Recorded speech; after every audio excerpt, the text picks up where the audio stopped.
नमस्कार, आप देख रहे हैं नेशनल भारत लाइव। आपके साथ मैं हूं अनिशो। हैंड्स फॉर हेल्प सामाजिक संस्था का हाथरस स्थित वृद्धाश्रम में 1 दिवसीय सेवार्थ भ्रमण। सहयोगी संस्थाएं देहदान कर्तव्य संस्था व सत्यमन सेवा संस्थान। दिनांक 13 दिसंबर रविवार तीनों संस्थाएं हाथरस स्थित वृद्धाश्रम में सेवा हेतु गई। पहले नाश्ता कराकर योग्य चिकित्सकों द्वारा सभी का परीक्षण व दवा भी दी गई। प्रमुख डॉक्टर डी.के. वर्मा व doctor S K. Gaur, homeopathist doctor Sunil Kumar, doctor Akanksha Chaudhary, physiotherapist doctor Shivani Gaur, Preeti Singh, optometrist आदि। इसके बाद दोपहर में स्वयं बनाया भोजन खिलाया। देखिए पूरी खबर विस्तार से।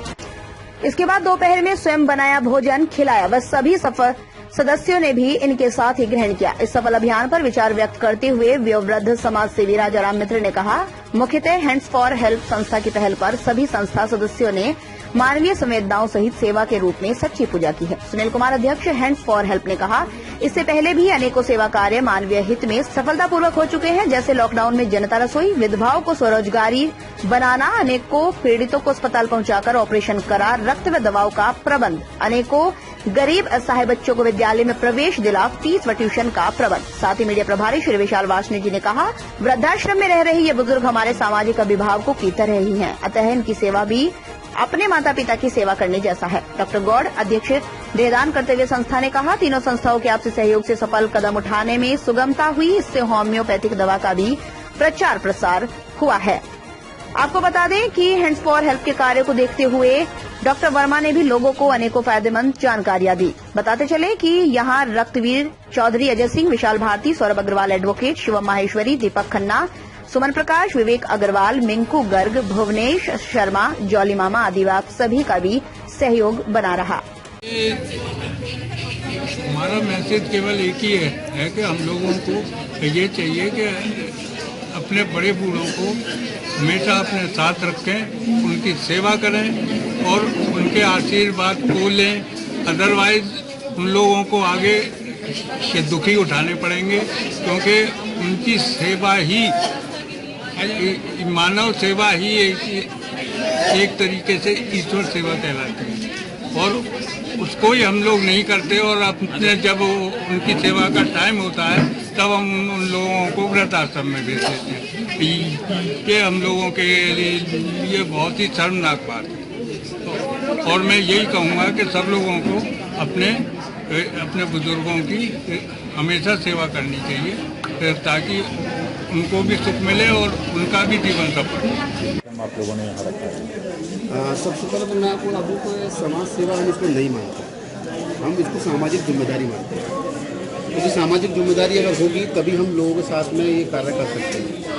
दूसरा, आपको सब पता है क्योंकि आपने सब देखा है हमारे साथ कि आपके चैनल ने हमें कवरेज भी दिया है पहले और हमारे साथ सपोर्ट करते हैं आप लोग। हमने लॉकडाउन में काम किया है और अभी भी कर रहे हैं। हमने ये सोचा कि जब शहर में हमने लगभग 1.5 लाख परिवारों से हम जुड़े हैं, तो क्यों ना हमारे जो वृद्ध हैं आसपास उनकी हम सेवा करें। तो उसी प्रोग्राम को जोड़ते हुए वृद्धों के सम्मान में भीमपुर मैदान में एक प्रोग्राम को चालू किया है, जिसमें पहला प्रोग्राम छर्रा में था, दूसरा पड़ाव यहाँ पर है, जहाँ पर जितने भी 80-90 वृद्ध हैं उनकी स्वास्थ्य परीक्षण, दवाई देना, उनकी आँख चेक कराना, उनको मोती बंदा ऑपरेशन कराने का हमने सोचा है, दांत लगवाने उनके। तो उसी कड़ी को जोड़ते हुए आज हमने ये सेवा दी है। यहाँ हम अपने हाथ से ही खाना बनवा रहे हैं, हमारी टीम खाना बना रही है, इनको अपने हाथ से खाना कराएगी। एक दिन पूरा हम इनके साथ इंजॉय करेंगे, इनको इनके चेहरे पर खुशी देंगे। ये हमारा प्रोग्राम है। तो किस तरह का संदेश आपका होगा जो है संस्था के मीडिया कवरिंग? जी, मेरा ये संदेश समाज के लिए यही होगा कि ये जो असहाय बुजुर्ग इस संस्था में, वृद्धाश्रम में रहते हैं, ये भी हमारे लिए एक सामाजिक अभिभावक की तरह है। तो इनकी सेवा करना भी हमारे लिए अपने माता पिता की सेवा करने जैसा ही है, जो कि एक परम पुण्य कार्य है। तो इसीलिए मैं कहूँगा कि समाज के लोग आगे आएँ और वृद्धाश्रम के इन बुजुर्गों की सेवा करें। ये हमारा दूसरा कार्यक्रम रहा है। हमने इससे पहले छर्रा वृद्धाश्रम में भी अपनी सेवाएँ दी थी और हम आगे भी इस कार्य को निरंतर जारी रखेंगे। धन्यवाद। करके आपको होती है, बहुत अच्छा लग रहा है इस संस्था के द्वारा जो कदम उठाए जा रहे हैं। इससे पहले भी पहला कदम हम छर्रा में वृद्धाश्रम में सेवा करके उठा चुके हैं। दूसरा कदम यह है और यहाँ पे जो वृद्ध हैं, जो लोग अपने लोगों के द्वारा उपेक्षित हैं, वो उन लोगों को यहाँ पे मिल रहा है और हमारी संस्था यहाँ पे सुबह से ही आ गई है।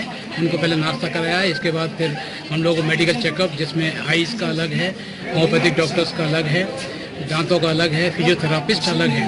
इस तरह से सभी की सेवा में लगे हैं और यहाँ के वॉलंटियर्स जो हमारे मेंबर हैं वो बहुत अच्छी तरह से हम लोगों को पूरी तरह से सहयोग दे रहे हैं। और हमारा यही है कि उद्देश्य है कि अपने लिए तो दुनिया सब जीते हैं, लेकिन दूसरों के लिए भी थोड़ा समय निकालो, उसमें जो खुशी मिलती है इससे बड़ी और दूसरी पूजा कोई और नहीं हो सकती। लोग अभी लगातार समाज सेवा करते रहे हैं, अब महिलाओं ने भी आगे बढ़कर सोसाइटी में सामाजिक जिम्मेदारी का एक जज्बा उठाया है, तो क्या मैसेज देंगे सभी लोगों के लिए? सोसाइटी में जेंट्स लोग तो करते हैं, सुना होगा, लेकिन लेडीज़ भी अब लोग आगे आ रहे हैं। हमें बहुत अच्छा लगता है करने के बाद में ये काम। इससे पहले अभी छर्रा में इन लोगों ने एक कैंप लगाया था, अपने छर्रा में किया। उसके बाद ये भी सेकेंड ये हाथरस में है, तो हमने सोचा हम लोग भी जाएं हाथरस में, जाके हम अपना भागीदारी भी है, पूरा काम कर रहे हैं। और जितनी सेवा हो सकती है हमसे हम करेंगे, आगे भी करते रहेंगे। जैसे हमारी टीम आगे करती आ रही है पिछले काम से, आगे भी करेंगे। इसके लिए सुबह जब हम लोगों ने यहाँ आने के बाद यहाँ व्यवस्था देखी और सर्वप्रथम हमने लोगों को नाश्ता दिया। चाय नाश्ते के बाद हम लोगों ने इनकी आंखों की चेकअप, दांतों के लिए इनको वैसे होम्योपैथी की भी दवा, सारी चीज़ें दी जा रही हैं। और शाम तक हमारे यहाँ पर प्रोग्राम में लोगों को किसी भी तरह की समस्या ना हो वे हम लोग यहाँ पर देख रहे हैं। और आने वाले समय में 5 दिन में या 7 दिन बाद हम रूटीन दोबारा यहाँ पर आएंगे और जो हमने लोगों को दवाएँ दी हैं इनके परिप्रेक्ष्य में दोबारा मुझे जानकारी लेंगे क्या फ़ायदा हुआ क्या नहीं हुआ। फिलहाल की ताज़ा इन खबरों में बस इतना ही। बाकी की तमाम खबरों के लिए देखते रहिए नेशनल भारत लाइव। नमस्कार।